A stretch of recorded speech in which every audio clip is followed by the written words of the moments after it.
Salut les amis, bienvenue à l'Académie Exponentielle. Ici, c'est la chaîne où on fait des maths en mode exponentiel jusqu'à l'infini. Je sais, ça ne veut rien dire du tout, mais je suis assez content, c'est le nouveau slogan que j'ai trouvé pour la chaîne.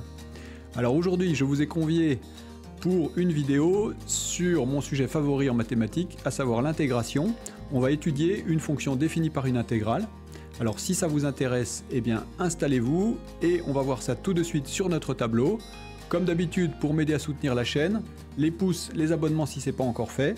Et allons-y pour faire des maths ensemble, en mode exponentiel et jusqu'à l'infini. A tout de suite.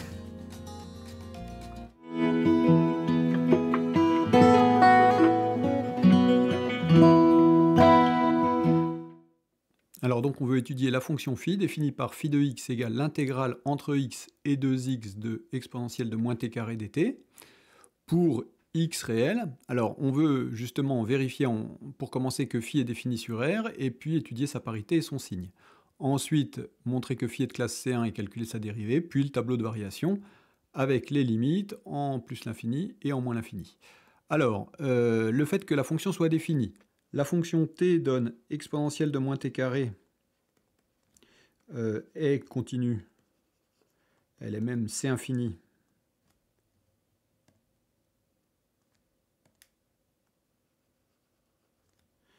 sur R et positive. Positive, ça va nous permettre de parler de son signe. Alors du coup, pour tout x appartient à R, si elle est continue sur R, elle est continue sur x de x, et du coup, l'intégrale d'une fonction continue sur un intervalle, il n'y a pas de problème. Donc, phi de x est bien définie, quel que soit x appartenant à R, et donc l'ensemble de définition de phi, des phi, est égal à R. Ensuite, on veut étudier sa parité et son signe. Alors donc on a dit que pour tout t appartenant à R, exponentielle de t est positif. Donc on remarque que si x est positif, on a que donc exponentielle de moins t carré qui est strictement positif sur x de x. Et puis la raison pour laquelle j'ai distingué le cas x positif, x négatif, c'est que on a que x est plus petit que 2x. Ça sera l'inverse si on est sur R-. Et du coup, on intègre à borne croissante une fonction positive. Du coup, phi de x égale l'intégrale entre x et 2x de exponentielle moins t carré est positive, même strictement positive, puisque la fonction est strictement positive. Donc pour le signe sur R+, c'est positif. Pour le signe sur R-, on verra ça après, puisqu'en fait on va regarder la parité, et puis la parité nous permettra de répondre à la question du signe sur R-. Alors, on veut étudier phi de moins x, donc. Ça va être l'intégrale entre moins x et moins 2x de exponentielle de moins t carré dt. Alors on voudrait se ramener entre x et 2x pour retrouver notre phi de x. Alors pour ça, on va faire un changement de variable. On va poser u est égal à moins t.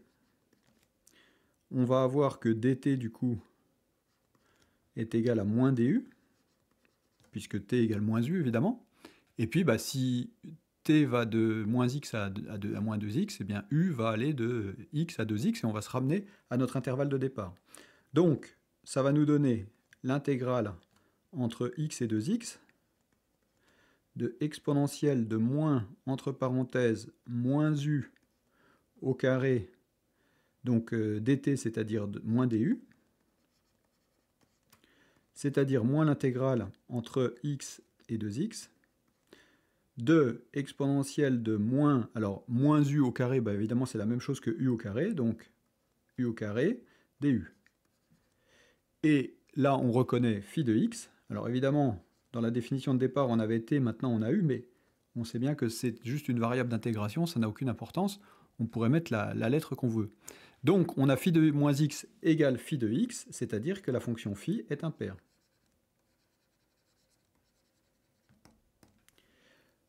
Et donc, on en déduit du coup le signe sur R-. Alors le signe sur R+, était positif, et du coup, sur R- c'est négatif, quel que soit x appartient à R-. Phi de x est égal à moins phi de moins x. Comme x est négatif, du coup, moins x est positif. Et on a vu que phi d'un nombre positif, c'est positif, donc moins phi de moins x, ça va être négatif. Et donc, on a le signe et l'imparité de notre fonction. Alors, voyons la suite. On va changer de tableau. Alors, dans le petit 2, donc, on veut prouver que la fonction phi est de classe C1 et on veut calculer phi' de x. Alors, pour ça, on va faire une chose simple, c'est qu'on va poser une fonction annexe, la fonction f, qui à x associe l'intégrale de 0 à x de exponentielle moins t carré dt. Qu'est-ce que c'est que f en fait? Du coup, f est une primitive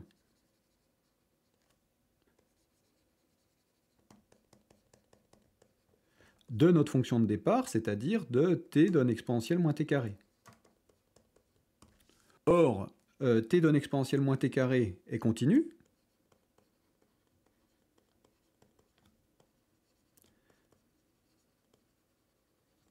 Ça veut donc dire que la dérivée de f est une fonction continue, et donc que f est de classe C1. Et maintenant, on va définir phi avec f. Alors du coup, phi de x, qu'est-ce que c'est? C'est l'intégrale, alors on va utiliser la relation de Schall, c'est l'intégrale entre x et 0 de exponentielle moins t carré dt, plus l'intégrale entre 0 et 2x de exponentielle moins t carré dt. Alors, l'intégrale entre 0 et 2x, c'est f de 2x. Ici, on a l'intégrale entre x et 0. Alors, si on veut retourner les bornes, du coup, ça va nous faire moins l'intégrale entre 0 et x. Et donc, ça va nous faire moins f de x. Et donc, phi de x est égal à f de 2x moins f de x. Bon, comme f est une fonction C1, du coup, la fonction qui a x associe f de 2x est aussi une fonction C1, par composition de fonction C1, et puis, moins f de x, on fait la différence de deux fonctions C1, c'est une fonction C1. Et donc, phi est de classe C1. Bon, comme notre fonction exponentielle moins t carré de départ est une fonction C infinie, en fait, c'est une fonction C infinie. Alors, du coup, on va pouvoir calculer phi' de x. Donc, toujours pareil, on a phi' de x qui va être égal à, du coup, la dérivée de cette fonction-là, c'est-à-dire, alors, la dérivée de f de 2x. Alors, on a ici une dérivée d'une composée. Donc, la dérivée d'une composée, f rond u', c'est f' de u, donc f' de 2x, fois u'. U', c'est la dérivée de 2x, donc c'est 2. Moins la dérivée de f de x, du coup f' de x.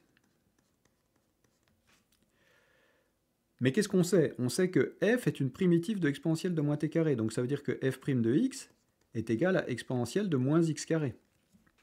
Donc il suffit de remplacer, ça va nous donner 2, je repasse le 2 devant, exponentielle de moins, entre parenthèses, 2x au carré, moins f' de x, f' de x c'est exponentielle de moins x au carré.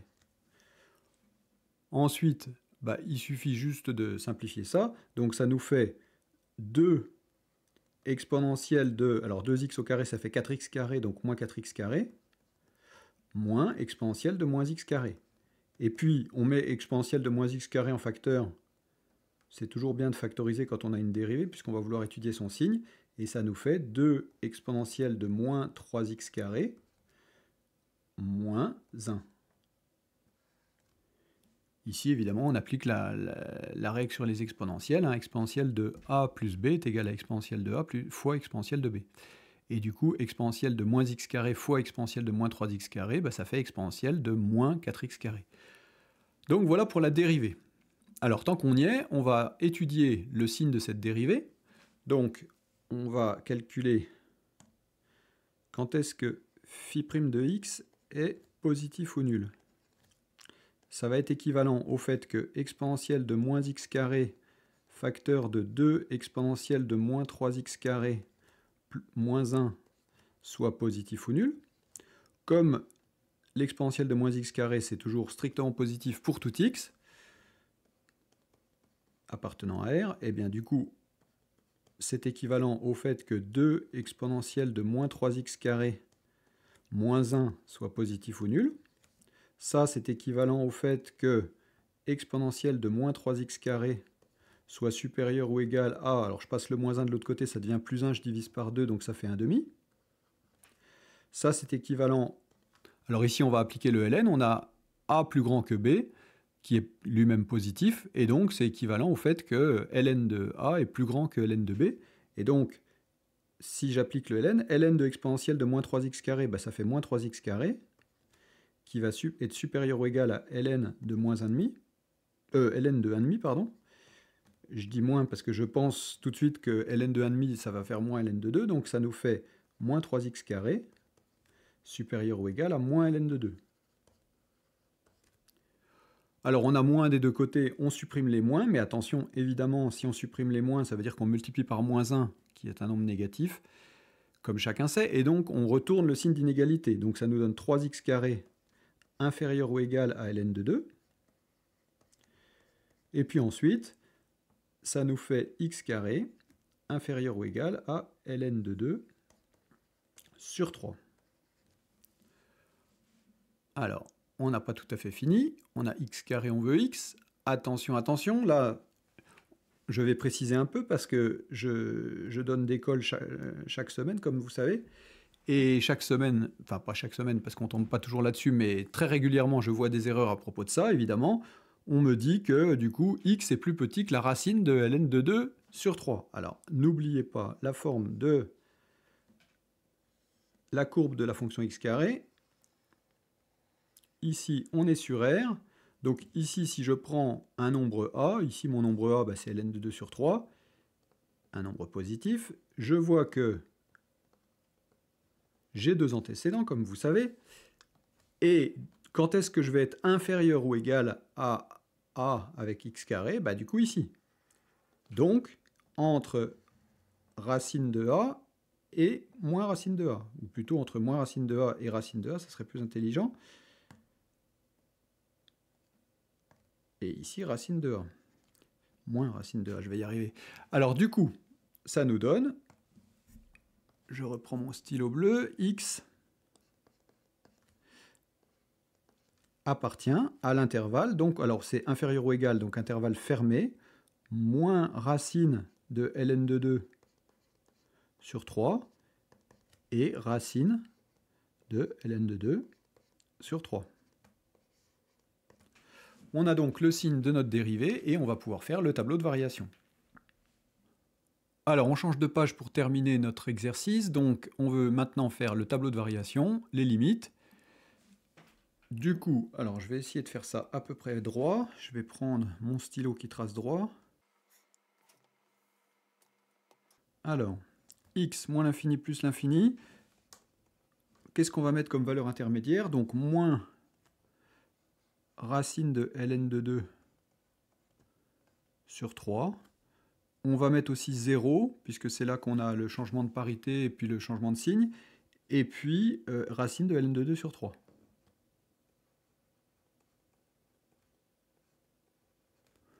Qui vaut environ d'ailleurs 0,48, même si ça va nous servir à rien. Alors, du coup, la dérivée, donc le signe de phi'. Alors, on a dit que la dérivée est positive quand on est entre moins racine de ln de 2 sur 3 et plus racine de ln de 2 sur 3, donc plus ici. Du coup, évidemment, moins ailleurs. Ici, la dérivée s'annule. Et au niveau des variations donc, de notre fonction phi, qu'est-ce qu'on va avoir? On va avoir donc décroissant, croissant et décroissant. Toc, je fais mes flèches ici. Voilà. Alors, qu'est-ce qu'on sait? On sait que notre fonction est impaire, qu'on s'annule ici, puisqu'on intègre entre 0 et 0, donc évidemment l'intégrale est nulle. On va avoir donc une fonction qui va être, d'ailleurs si on veut faire le signe de phi, ben, on l'a déjà fait au début, ça y est, j'ai recommencé à tracer pas droit, pas grave. Donc phi de x, il va être, bah, du coup, négatif on a dit ici, et positif ici. Ce qui fait qu'on va avoir un maximum ici. Alors ce maximum, on va le noter A. Et puis, on a une limite ici qu'il va falloir qu'on calcule. Alors du coup, comment on calcule cette limite? Alors je fais un peu de place, tout en gardant le tableau. Alors pour la limite de phi de x, qu'est-ce qu'on va dire? Alors on va remarquer que quel que soit x appartenant à R+, on a donc, si t est entre x et 2x, on va avoir que, alors on intègre exponentielle de moins t carré, donc on va avoir t carré qui va être entre x carré et 4x carré. Du coup, on va avoir moins t carré qui va être, attention il faut retourner les inégalités, donc qui va être entre moins x carré et moins 4x carré. Et si on passe à l'exponentielle étant croissante, on va avoir que, tout ça c'est positif évidemment, exponentielle de moins 4x carré va être plus petit ou égal à exponentielle de moins t carré, qui va être plus petit ou égal à exponentielle de moins x carré. Et du coup, phi de x, qui est égal à l'exponentielle, à l'intégrale entre x et 2x de exponentielle de moins t carré dt, va être inférieur ou égal à, du coup on va pouvoir remplacer exponentielle de moins t carré par exponentielle de moins x carré, qui ne dépend plus de t, on va pouvoir le passer devant l'intégrale, exponentielle de moins x carré, intégrale entre x et 2x, de dt. Bon, l'intégrale entre x et 2x de dt, évidemment, ça vaut 2x moins x, c'est-à-dire x. Et donc c'est égal à x exponentielle de moins x carré, qui tend, quand x tend vers plus l'infini, évidemment vers 0 par croissance comparée. Et donc, comme phi de x évidemment est positive, et bien par encadrement, on obtient la limite de phi de x, c'est-à-dire phi de x tend, quand x tend vers plus l'infini, vers 0. Et donc ici on a une limite, alors tiens je vais me mettre en rouge, une limite qui vaut 0. La limite en moins l'infini, on n'a pas besoin de la calculer, la fonction étant impaire, la limite va être la même, ici ça va être 0. Enfin ça va être moins 0 pour être plus précis, mais moins 0 évidemment c'est 0. Alors, on peut préciser un petit peu ce que c'est que A. Du coup A c'est quoi? Alors je vais écrire un peu là parce que je ne voudrais pas qu'on voit plus le tableau. Donc A c'est l'intégrale entre racine de ln de 2 sur 3 et 2 racines de ln de 2 sur 3 de exponentielle moins t carré dt. Alors on ne sait pas calculer la valeur exacte de ce résultat, mais par contre on peut, en utilisant un ordinateur, faire le calcul. Alors j'ai fait ça pour vous, et du coup on obtient que ça vaut environ 0,204, et donc à peu près égal à 0,204. On peut donc dire que notre... alors évidemment j'ai oublié de mettre ici c'est moins a. On peut donc dire que notre fonction définie par l'intégrale entre x et 2x de exponentielle moins t carré dt admet un maximum en racine de ln de 2 sur 3 et que ce maximum vaut environ 0,204. Voilà pour l'étude de cette fonction. Voilà pour cette fonction définie par une intégrale, j'espère que ça vous a plu. En tout cas, je vous remercie de m'avoir suivi jusque-là. La semaine prochaine, on va regarder des primitives de fonctions définies par logarithme, autour de la fonction logarithme. Donc si ça vous intéresse, on se retrouve pour ça la semaine prochaine. Pouce, abonnement si vous avez kiffé cette vidéo, et puis je vous dis à bientôt. Portez-vous bien, travaillez bien, bonne semaine, et à bientôt tout le monde. Salut!